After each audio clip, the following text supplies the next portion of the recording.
안녕하십니까, 문틀란TV입니다. 추미애 아들 의혹이 일파만파로 번지고 있습니다. 추미애는 1일 국회에 출석해 아들 문제로 자신의 보좌관이 군에 전화한 사실이 있느냐는 야당 의원들의 질의에 명확한 부인을 하지 못했습니다.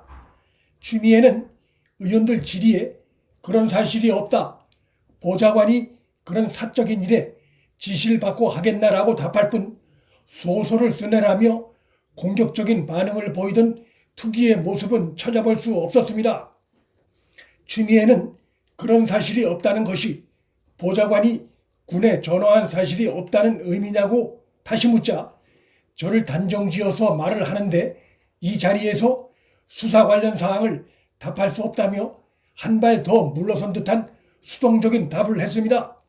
추미애의 이 답변은 내가 보좌관에게 군에 전화해 자신의 아들 문제를 상의해보라 지시하지 않았다는 분명한 답변과는 상당한 거리가 있는 것이고, 듣기에 따라선 전화를 했다면 보좌관이 알아서 했을 수 있고 자신은 모른다는 식의 답변처럼 들리는 뉘앙스입니다. 추미애가 이렇게 흐릿한 답변을 할 수밖에 없었던 결정적인 이유가 1일 밤 TV조선 밤 9시 뉴스로 드러났습니다. 추미애 아들이 복무했던 부대의 대위 A씨는 TV조선과 통화해서 추미애 보좌관으로부터 전화를 받은 게 사실이라며 일종의 양심 선언을 했습니다. 통화 내역을 확인하면 금방 드러날 사실을 거짓으로 말할 이유가 없다는 점에서 대위 A씨의 말은 사실이라고 볼 수 있고, 또한 보좌관은 추미애 지시를 받고 전화를 했을 가능성이 매우 높은 상황이어서 다른 사람도 아닌 자신의 보좌관인데 확인하면 금방 알 수 있는 내용을 자신의 보좌관이 그런 사적인 일에 지시를 받고 하겠나라며 마치 확인하기 어려운 내용인 것처럼 말한 추미애의 국회 답변은 사실상 국회에서 거짓말을 한 것으로도 볼 수 있고, 이로 인해 추미애는 더더욱 빼도 박도 못하는 코너에 몰린 상황이 됐습니다.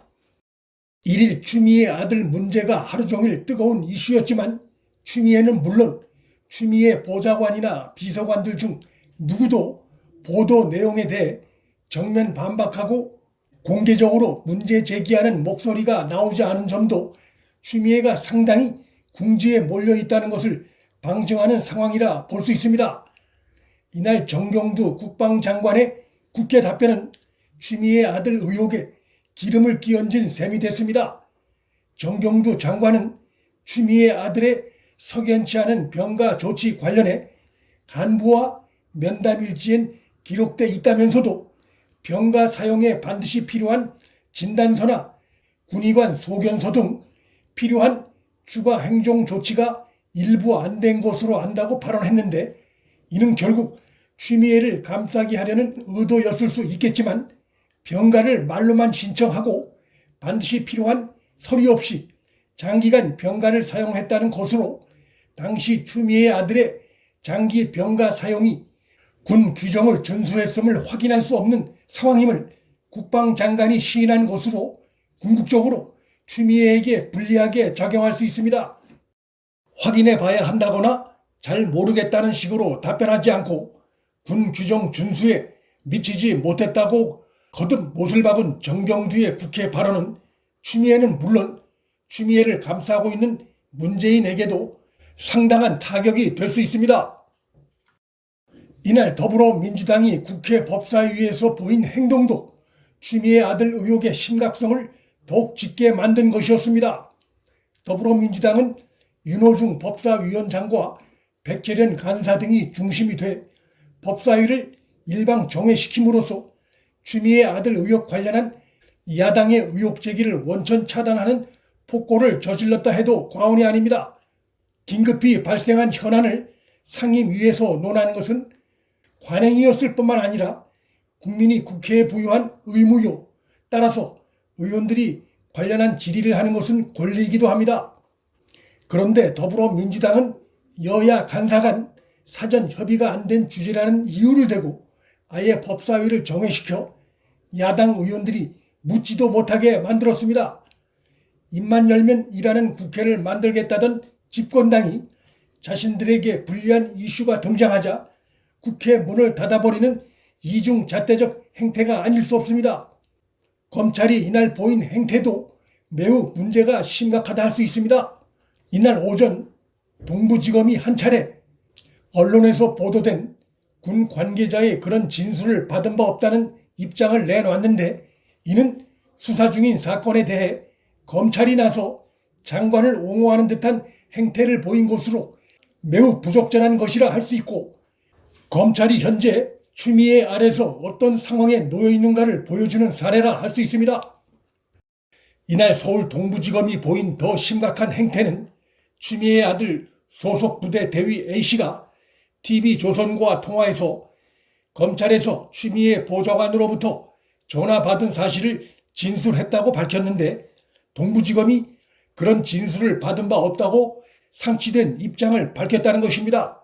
만일 검찰이 대위 A씨의 진술을 조서에서 고의로 누락시킨 것이라면 중대한 범죄 행위에 속합니다. 동부지검이 뭔가 착오를 했거나 아니면 진술 누락의 고의성을 의심해 볼 수 있는 상황입니다. 동부지검은 1일 오전 한 차례 입장을 내놓았지만 추미애 보좌관이 군에 전화한 사실에 대한 군 관계자의 검찰 진술이 있었다는 야당의 폭로가 이어지고 있음에도 추가적인 입장을 내놓지 않아 검찰의 입장에 변화가 생긴 게 아니냐는 관측도 일고 있습니다.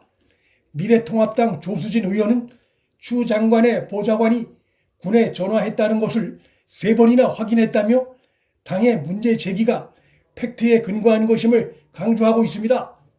추미애가 아들 의혹 문제에 본인의 보좌관이 연루된 정황이 제기돼 심각한 코너에 몰렸다는 관측이 나오고 있는 가운데, 최근 검찰 2차 인사에서 현 정권 부패 비리 담당 수사검사들 인사 조치뿐만 아니라 자신의 아들 의혹을 수사하던 서울 동부지검의 양인철 형사 1부장도 끼워넣어 타지로 전보 조치한 것도 추미애의 위기 상황이 반영된 것이란 분석이 가능합니다.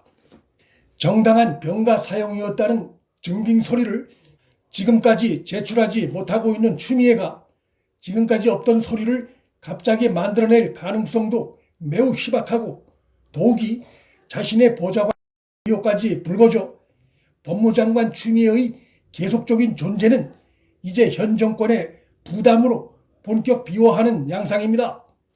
국방장관의 1일 국회 발언을 볼 때 청와대에도 추미애 관련 이슈가 보고됐을 가능성이 높고, 더욱이 추미애가 국무위원 신분이란 점에서 더더욱 그러한데, 문재인이 정권의 부담이 갈수록 커질 경우에 추미애에 대해 꼬리 자르기를 할지 아니면 함께 그들만의 의리를 지켜가며 국민적 비판의 화살을 맞을지 지켜볼 일입니다. 문틀란TV 여기서 마칩니다. 구독과 좋아요, 방송 공유는 방송 제작에 큰 힘이 됩니다. 시청해 주셔서 감사합니다.